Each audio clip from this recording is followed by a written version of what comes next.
Hello mga kalabs, ngayon magluto ako ng piyaparan na manok. Ito yung mga ingredients.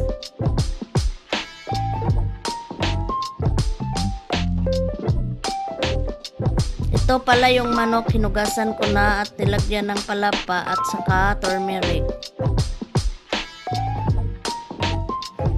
Nilagyan ko pala ng konting asin pagkatapos sinalo-halo ko.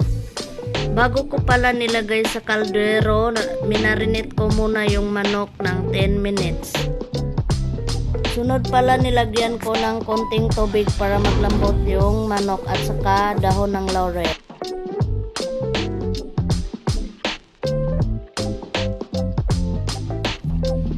Pagkatapos maglambot yung manok, kinuha ko na sa kaldero at saka yung pinakuluan ng manok, yun yung gagawing sabaw.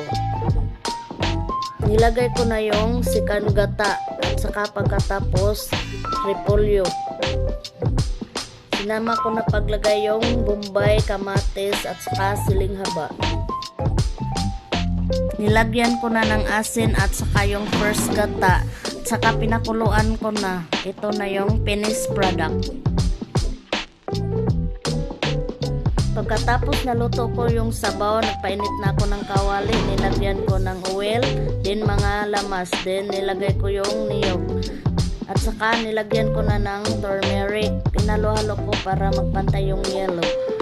Next, lagyan ko ng konting asin.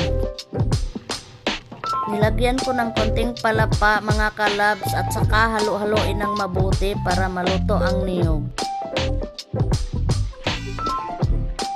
Pagkatapos natin niluto yung niyog, nilagay na natin yung pinakuluan natin kanina na manok. At saka hinalo-halo ko lang ng 5 minutes kasi dati na tong luto. Ito na yung finished products mga kalabs. Kain tayo!